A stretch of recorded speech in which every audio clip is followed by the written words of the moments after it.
Good evening, everybody. Welcome into the Michigan Football Postgame Live. Wish we had better news to bring you, but you know by now that it is over in Seattle. Washington beats Michigan 27-17. The Wolverines fall to 4-2 on the season. Joined by Jim Scarcelli, the former Wolverine. And Scar, let's jump right into it. Give me your thoughts on this loss, Michigan's first Big Ten loss. Denny, a lot of guys looked like we were in a fog. Guys looked lost, looked confused, looked like they weren't ready to play. I mean, number 10 out there on defense, I don't know what his program was. We got guys slipping all over the place. What's up with the shoes, man? Why are we slipping? Donovan Edwards is slipping. Hill is slipping for the touchdown. So, where's Big John Falk, man? Let's get the shoes right. We made mistakes defensively. I mean, we spot them 14. We get behind. Tuttle gave us a spark. I don't know how bad that game would have been if they don't throw him in the game. And then he turned the ball over. They ripped it out of there. It's frustrating. The coaches weren't good enough, and the players were not good enough. I just haven't had a game like this in a while, especially defensively, where there's just a lot of guys that made mistakes. We let the ball outside the defense. Simple little runs should have been 4 or 5 yard runs, and then we don't got anybody keeping leverage on the defense. And that doesn't take talent, Benny. That doesn't take talent. But it's going to be a long, nasty flight home, and that's it, man.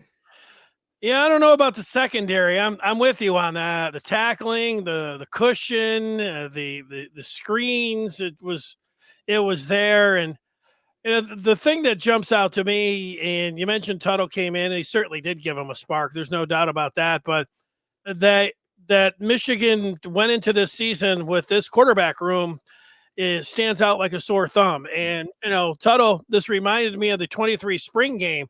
Davis Warren was throwing picks. Jack Tuttle was throwing picks. I mean, Michigan, the Tuttle's great, but, you can't go over there, fumble the ball, throw interceptions. I mean, Michigan still had a shot in this game with him up there. I mean, yeah, he brought him back and gave him some life, and then he threw it away. And for Orgy, for this staff, to think that he was going to be a viable option, I don't know. And if they were watching him in practice, I mean, he hasn't done anything like where we've seen him in a few games where you would think that he was a good option. And it's the same thing with Davis Warren, and it's the same thing with Jack Tuttle. So I start there. I know it's a tough job, having a quarterback. But man, I saw that dude that is the quarterback for Indiana. There's a million quarterbacks out there that would be better than what Michigan has. How about the guy from Ohio U that ended up going to Indiana? He's scoring 40 points a game. Guy looks like he's going to be a draft pick. And Michigan was like, no, we're good here. I know they extended the season, and so the other quarterbacks had gone somewhere, but they couldn't come up with anything better than what they have here. I start there. You're right about all the other stuff. I mean, the slips, the offensive line, all of that kind of stuff. But when your quarterback is not a replacement level player, you're behind the 8 ball, and that's where they're at. So you can go to Wayne. I get it, man. I watch a lot of football like you. I watch all these quarterbacks on all these teams. I'm watching Texas State. The kid they got out there better than anything we got. I'm watching Arizona. Trust me, I'm with you. I see that, and there's a lot of things in that decision. It's like the NCAA punishes teams that are making deep runs. They start the portal in December, and if you're we were playing football mid-January, so I get that, and you're right about that, and that's leadership, though, Denny. You got to make decisions. Those are huge freaking decisions that the leader has to make. And people got all excited about those 3 games. And what was old Scar saying? Well, the decisions are going to come. The leadership is going to come. He's going to face leadership now. Now coming back home, we got to get ready. Look what we got coming on the schedule now. Michigan State, Oregon, Indiana. We got to go to Indiana. We got to go to Illinois. You got to keep that football team together. He's got 3 quarterbacks.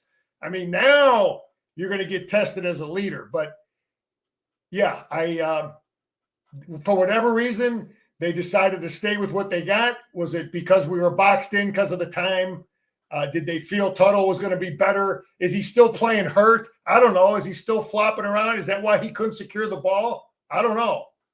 Yeah, I think you hit the nail on the head. They have a bye now, and then they have the second half of the season. But none of those games that you look at, with the exception of Northwestern, you feel like that you put in the W column automatically. I know you don't do that anyways, but that you feel good about a victory. And so, the Big Ten championship and the playoffs, those I know they're technically, they're not out of the window. The Tigers only had a 0.2% chance to make the playoffs. So until you're actually eliminated, you're not eliminated. But, we're looking at this, and it's literally a daunting second half for this coaching staff. Sharon Moore, can he get these guys to where it doesn't fall apart, where you're not talking about trust me, Denny, and that's 5 losses. I mean, I get it, and that's he's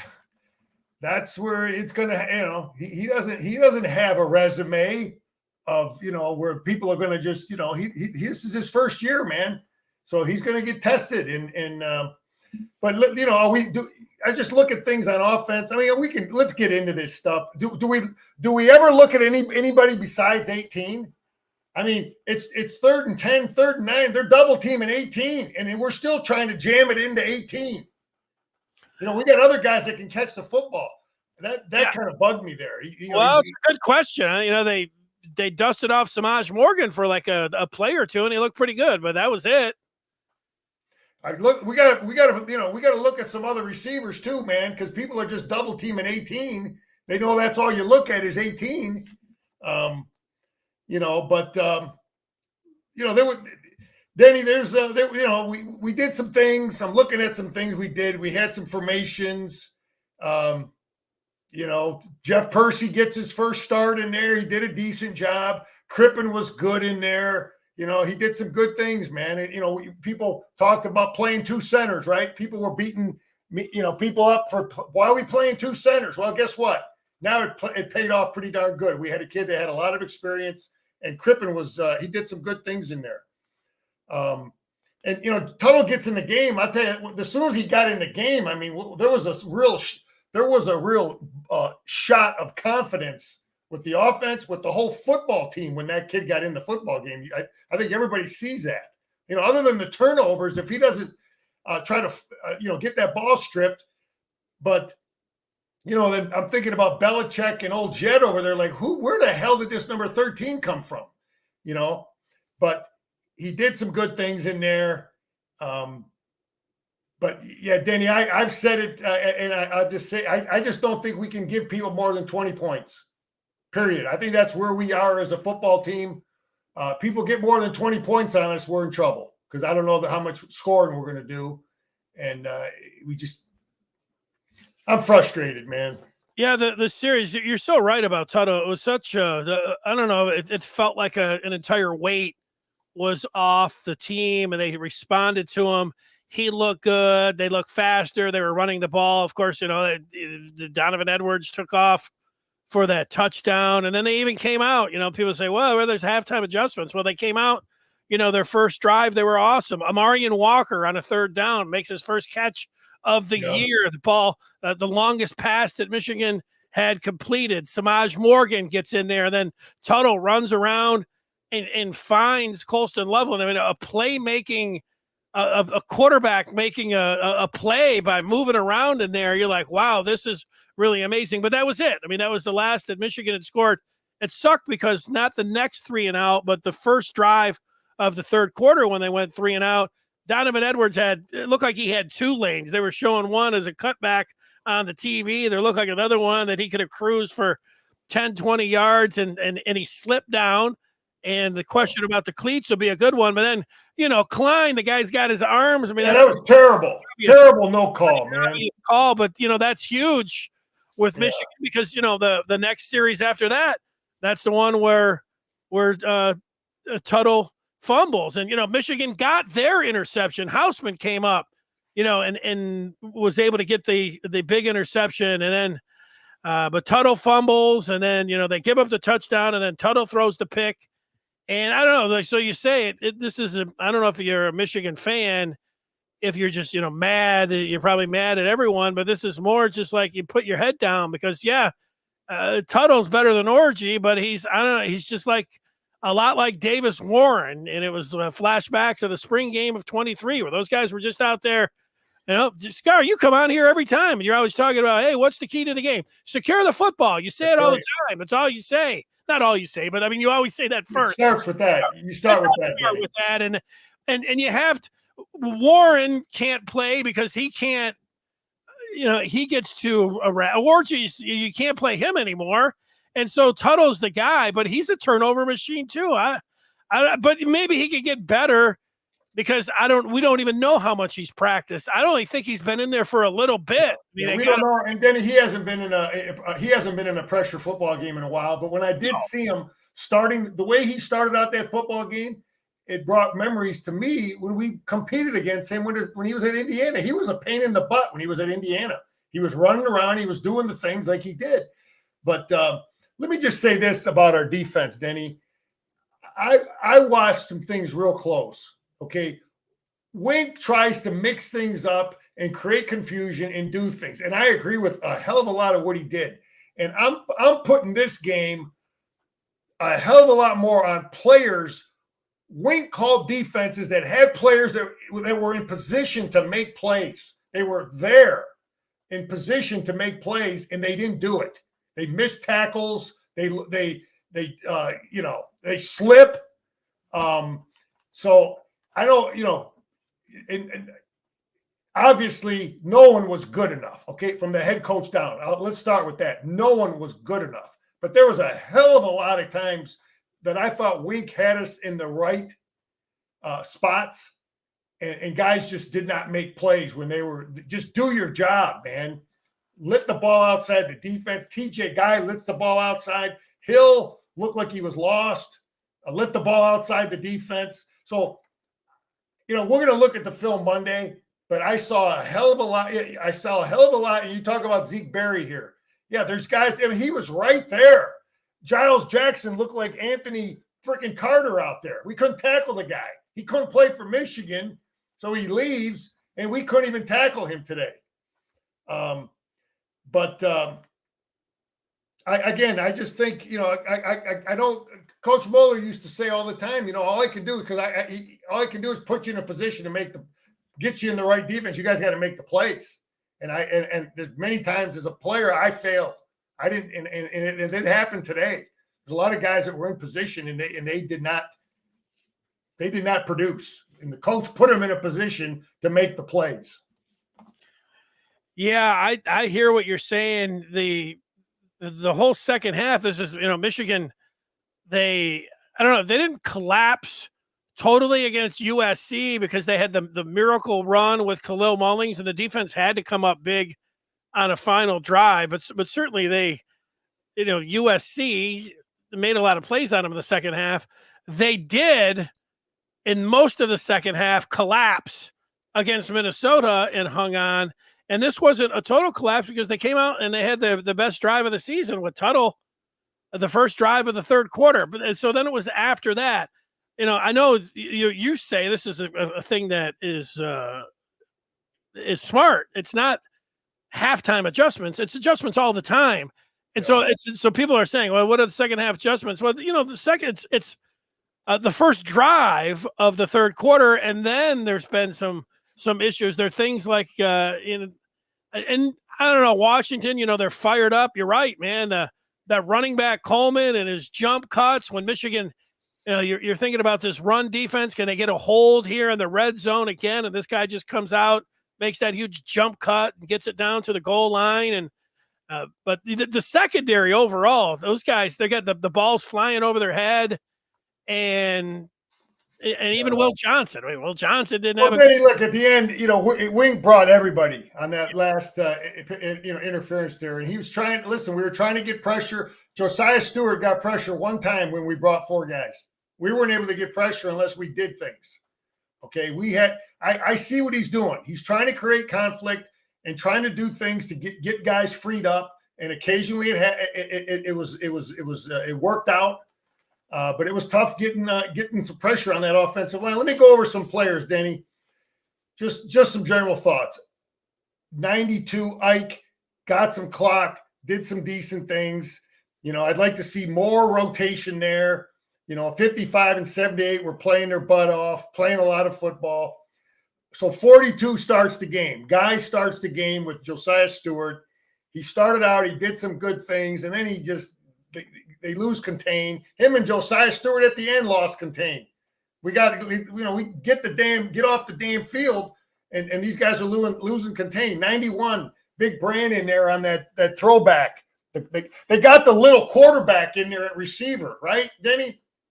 Yeah. Okay, you talk about adjustments, right? Guess what? You know how much time you have as a defensive coach and as a defensive football player to realize that ain't no damn receiver over there. That's a backup quarterback who's out there at receiver. Well, you got to understand it like real quick. Like you got 3 seconds to recognize that. But 91 doesn't see it. He doesn't see the whole freaking line crossing his face. The running back crossing his face. You look at the film. He doesn't see it, but there's some plays you can't show your team every single trick play that ever was drawn up, but there's some fundamental things as a smart football player you have to recognize.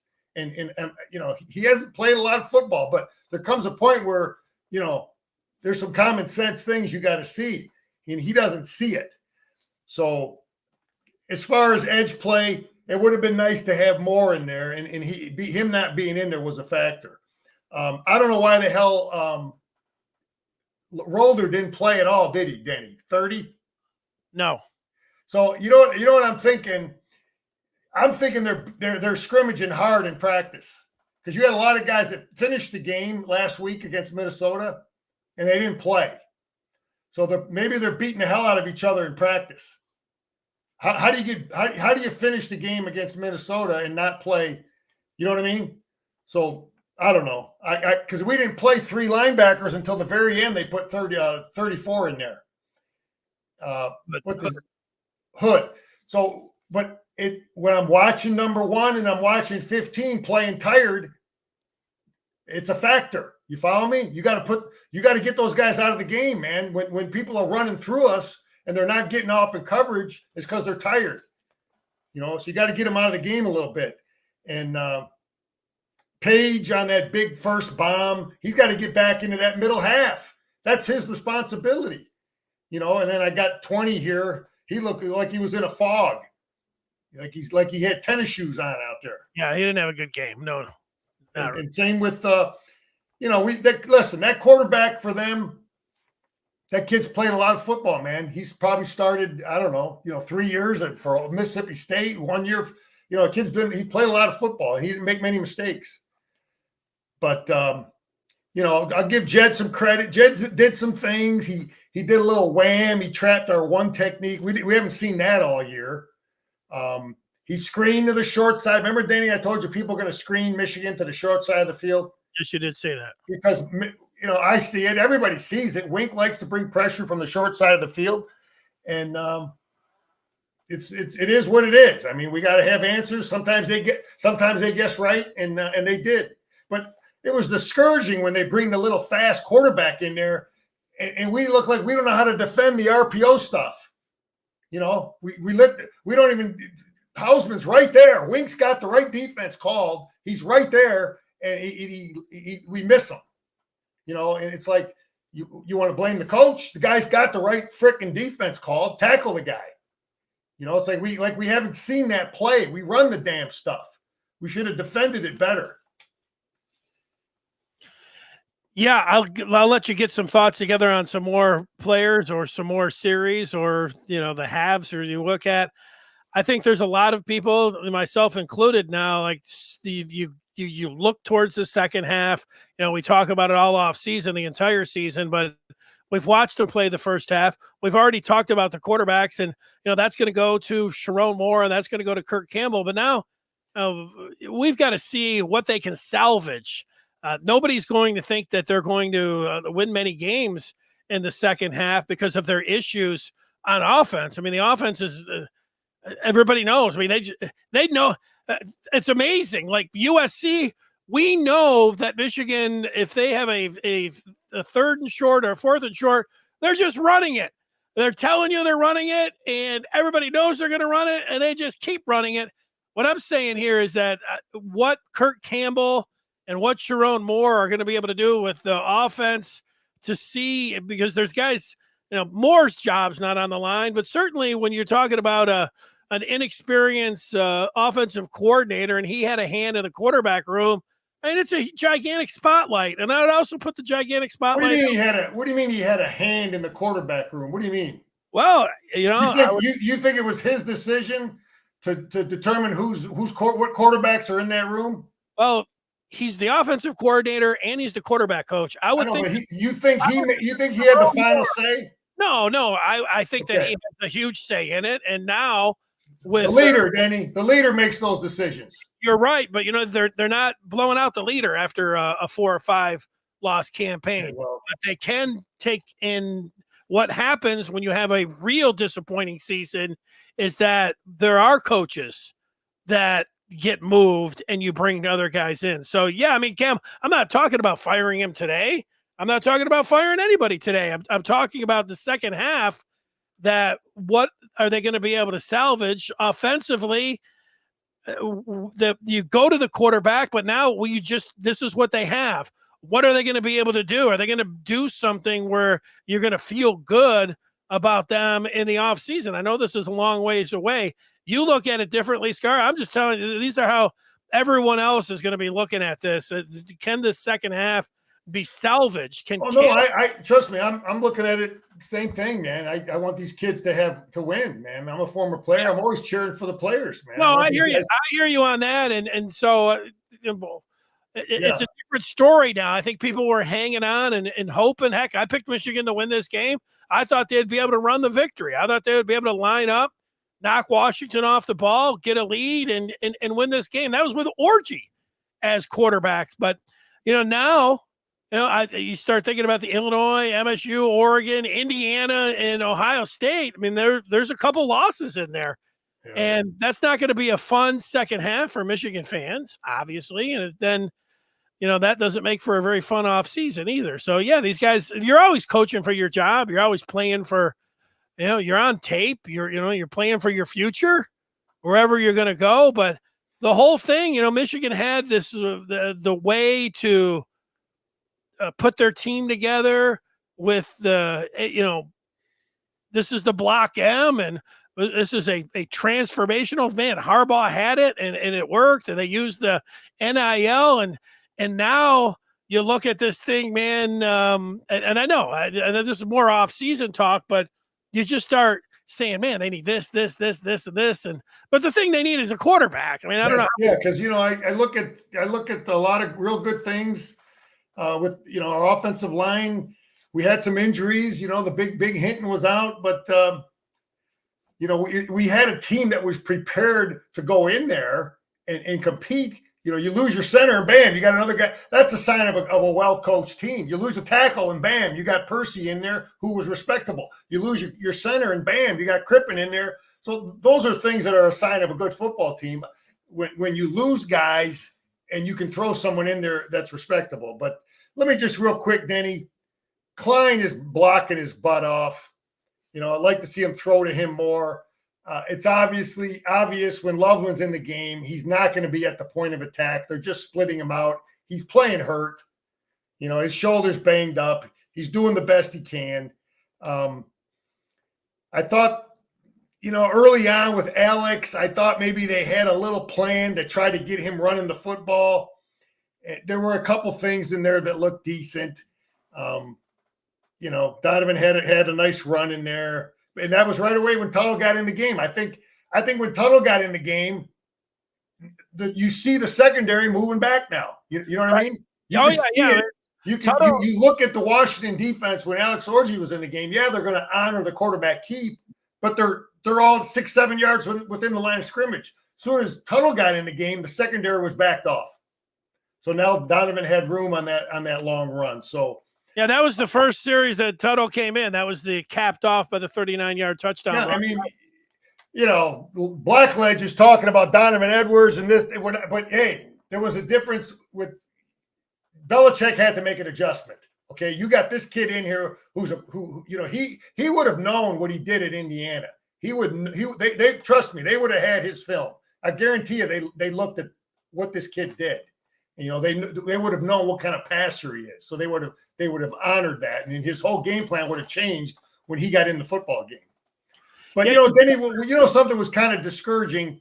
We made that one first down on the final drive, and then I think it was on first or second down we threw a pass to Loveland, a first down to pass to Loveland out of bounds. Yeah, just barely out of bounds. And now we're 2nd and 10, and now we fumble the ball the next play, right?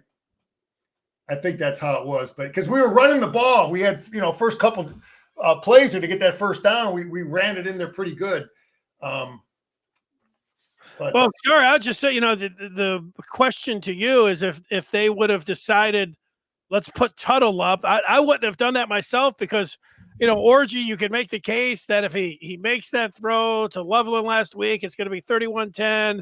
He's made some nice steps. Michigan's winning. And so, he's up against Washington, even though, of course, the pass was intercepted. So that was a huge deal. And then, the team most imploded.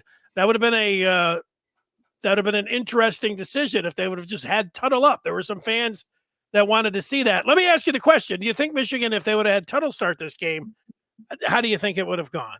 I think he would have been the big thing, Danny, you also got to understand is the preparation for a starter compared to the backup, the amount of reps, the whole mental preparation. Right. You're getting reps with the first group. You're getting more reps. And I don't know how many reps he's had, in the last month in practice. I don't know. First 3 series were remarkable. He comes in, he's running the ball. He's throwing it, and everybody's got a huge lift. I mean, you could feel it. Everybody could feel it. Donovan Edwards, you already documented how he had the 39-yard run. Tuttle's second series, he hits Donovan Edwards out of the backfield. He gets the big pass play down, and then they get an unsportsmanlike, so you're already almost in the red zone. But then, they got a field goal out of that one. But then they come out of the second half, and it's the drive of the year. Yeah, he's Loveland again. He's on the third down. He's pushing the ball down the field. And he's hitting Amarian Walker. Samaj Morgan is getting involved in a couple plays there. And then he makes the remarkable throw, really. He's moving around, freelancing, and he finds Loveland. You'd say, oh, no. And then, yes, he makes it. So those 3 series, he was great. But then after that, not so much. 3 and out. The second 3 and out wasn't so hot because Edwards fell, and there should have been a call. Klein, who was getting bear hugged there, but then, fumble and then pick. Yeah. The fumble was, you just wondered, is the kid strong? I don't know how. That's what I was looking at. Is he favoring a shoulder, an elbow, an arm? Can he secure the damn football? And then the interception was, it just zeroed in on 18. Man, you got to look at some other people. So the coach, our offensive game plan. If we're going to throw the football, you got to distribute the ball. Okay, I'm an old defensive coach. If I only got to worry about 18 and them other guys are just imposters out there, they're just standing over there, I'm not defending those dudes. Okay, so these guys are smart, and that's exactly what the hell they did on that third, with the one pass where Loveland was defended. They put the extra defender over there, and we still tried to jam it in there. So, how about the kicking game? It was pretty. Their guy missed a field goal. We blocked the field goal. He missed one too. Yeah, and we had a holding penalty on a punt return that wasn't good, but for the most part, the kicking game was not a big factor. but we did block one of their kicks. Denny, listen, I'm gonna try to wrap it up here. I'm just gonna say this to you: Sharon Moore is gonna be tested as a leader. This is when you're tested, okay? Because you got 2 weeks now before we play again. You got Michigan State coming up, Oregon coming up, and he's got to get this thing rolling, man. You got receivers that are probably pissed off; they're not getting any touches, any looks. You got a lot of things going on, man. There's always players that are pissed that you're dealing with. So he's just got to he's got to show his leadership, man. I've been there, and we got to just keep the faith, man. I hear you. We'll see how they move forward. We've got a bye week to think about all of the things that went on tonight and how they will put this thing together and move forward in the second half. Great job, Scar. Thanks for staying up so late. We will see you on Monday. Don't forget, everyone, we're on the Maize and Blue review. We'll be over there all night and then all day tomorrow, and then Scar on Monday. He'll have the film, he'll have the arrows, and we'll have the X's and O's, and we'll see. He's already said a few of these things that he saw by just watching on the TV copy, and now he'll be able to demonstrate and telestrate all of that Monday at 2:00. So, Scar, we look forward to seeing you there. The final 27-17. It's up on the screen for those listening on the podcast. Michigan, unfortunately, falling to 4-2 on the season as they head into the bye. Scar, have a great night. We'll talk with you on Monday. All right, Danny. Go Blue.